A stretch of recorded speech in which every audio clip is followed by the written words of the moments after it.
Subiye kubaramutsa no kubakaza mwese banywanyi bacu mukurikira amakuru n'ibiganiro vya misi yose tubashikiriza kuri no mbonesha kure yacu kandi yanyu ya ICTV n'umwanya bayagezweho ariko aravugwa cane. Tumaze imisi turabashikiriza amakuru avugwa kwa Hororo umushikiranganje wa mbere w'u Burundi General Alain Guillaume Bunyoni. Harayandi makuru tugira tubashikirize intahe twarungikiwe n'umwe mu babanyi ba General Bunyoni ati mahoro.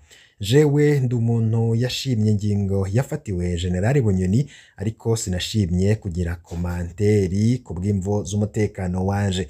Twebwe twari ababanyi ba General twabonye vyinshi bisumba n'ivyo muzi.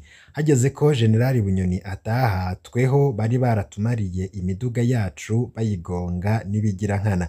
Generali bishitse agataha hari ambutiyage, hari imiduga myinshi mu nzira, abapolisi bamucungera ntibanaraba ko tutagira naho twepfundika ku mpande, ntibanaduha n'umwanya wo kwigizayo imiduga yacu, barayigonga nibigira nkana bakaca bibandaniriza.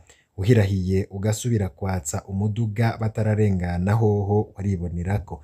Kandi aho hose bagonze imodoka yawe, kandi aho hose bagonze imodoka yawe ntaho wabaza, vyarangira utashe ukazoja kuyikoreshereza ukwawe.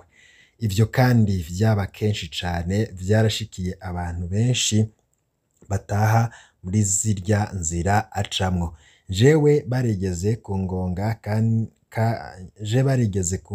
kandi cane imodoka irababara cane. Ndibuka ico gihe hari umugabo w'umutegetsi ntamenye yaciye ava mu modoka yiwe arafata amafoto y'imodoka yanje bagonze, arababara cane ambwira ati ibi bintu ntibishobora guherera aha. Acampa inomero yiwe ya telefone ngo nzomurondere, babwirizwa kundiha, ariko ico gihe sinabaye nkimuhamagara kubera gutinya, vyihojeje ndawikoreshereza. Iyo ni intahe y'umwe mu babanyi ba General Bunyoni. Ariko nanone hari abandi bagiye baraduha intahe zabo ati mwiriwe neza. Jewe nsanzwe nkorera mu ntara ya Rutana. Emwe ivya Bunyoni biri hasi cane kugera no mu rugo aho avuka mu Rutana. Naho nyene hahora hari abasoda n'abapolisi bahacunze, none nahone burya baciye babakuraho.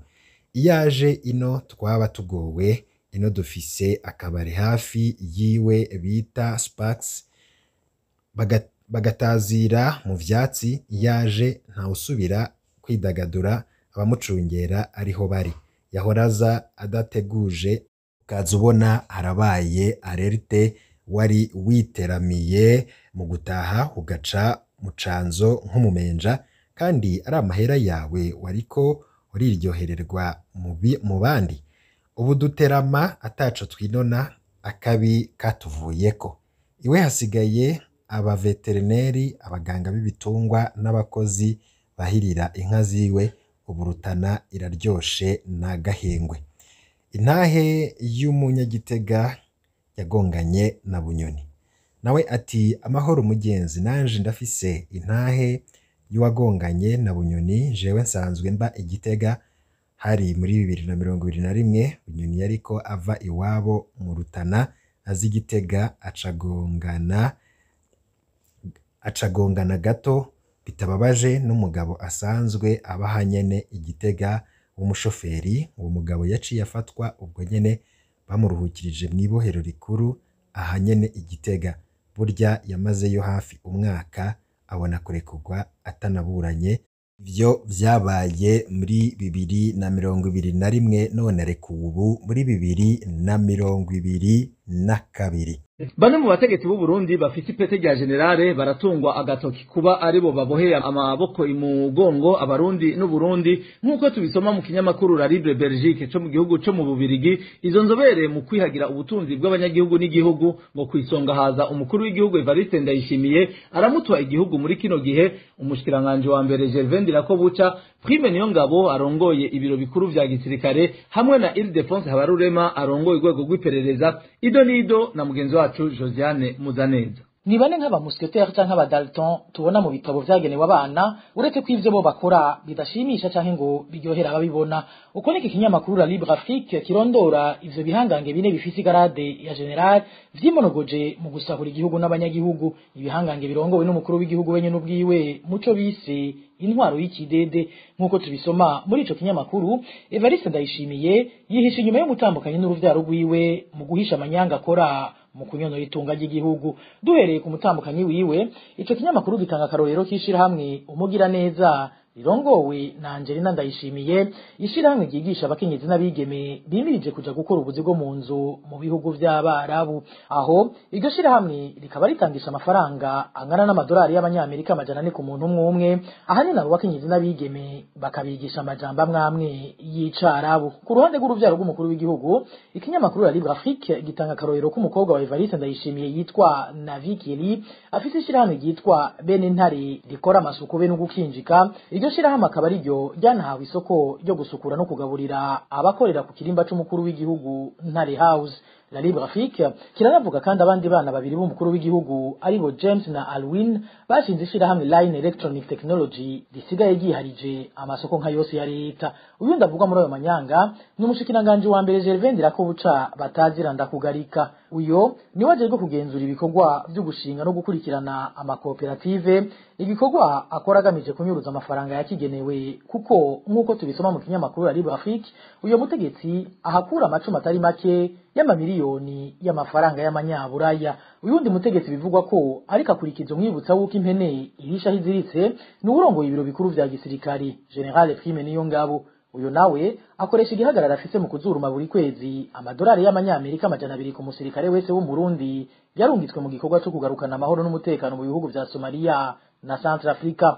Amafaranga yongera akanyotorwa ni banki nkuru y'igihugu nayo nyene yikika mukiza mu kuronsa abo basirikare ubushirikwa bute bwabo mu mafaranga y'amarundi, ibiheza bigatuma batakaza 40% vyayo babwirizwa kuronka. Uwanyuma avuga muri ubwo busuma bukorwa n'abategetsi bo hejuru ni General Ildefonse Habarurema batazira King Kong, arongoye urwego rw'iperereza. Uyo nawe ngo akaba akorana nabo batatu mu gufukama munda abo bari bajejwe gukingira no kuronderera ineza. Inama zingene bagabanganya ibisata bakoreramwo mu kunyonora ayo mafaranga zikaba ngo zikorwa karenga kabiri buri kwezi.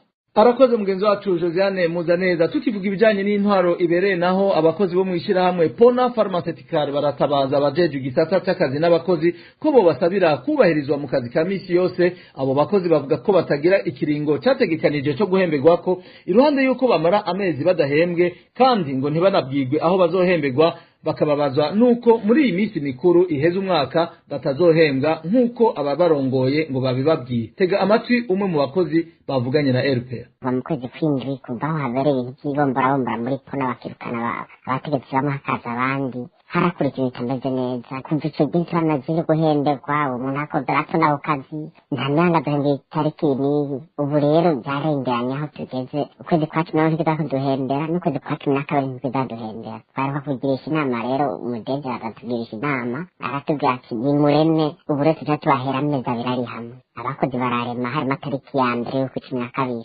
ariko kubera ko bazoca duhakonje ya Noel na Bonane abakozi twese twagize impungenge. Mbere no munsi twakoze twakazi twakora muga byari bibayabaye cyane n'ibintu byo kwikura babone kuri ko ni muri privé. Uvuze ngo declare grève de communautaire bashobora kwirukana. Ni ukuri twe twasanze tubarije surtout kuje ibintu by'imishahara n'uwitwa Das yitwa Erickson. Icya kabiri abakozi bareka amakengo arabwira Dele kubera iki twavuye muri assurance bi, kuko ivyo byabaye abakozi bagiye kwivuza bavuga ati no bike nshaka kubavuza. Ikibabaza gusumba rero abo bakozi bakaba ari uko abakozi baturuka mu gihugu cy'u Burundi aribo baheranirwa, ariko abanyamahanga baturuka muri Kenya bagahembwa ukuri kwamye. Kubera iki none abo bakenya dukora nabo rimwe iyo habaze bombaho amafaranga batwishuye ngo bo sabo mu Burundi ngo s'abarundi ngo amazi y'abandi ngo bo nta favere ko namwe n'ibyo mubabarira ngo murindire mwasuka abarundi ngo bashaka gusanga upanze kwa Nyogosenge kwa Nyokorome kwa Donto ugasanga barakugira ikiroha kuringira ngo bashaka kuronka naho so ukugurana mu Burundi mugenda kugura na 50 nuko burabayeho ngareko ngo biragoye kubabaho mu gihugu atari kiwabo. Muri cyo gituma ngo biko bakabarondera za famire bakabarabahaye mu makabarabaye muga cyari tangaje hageze amavakansi bobo bamaze kubaha amafaranga. Umuyobozi ajeje ubutunzi n'akazi mwishirahamwe Pona Pharmaceutical Erikson Ndayikeza akaba kuri uyu wa kane yari yabwira radio RPA ko bazohemba abakozi kuri uyu wa gatanu, ariko ngo baciye bihutira kugirisha inama abakozi bababwira ko atamishahara izoboneka ahubwo bababuza gusubira kuja kubivuga mu maradiyo.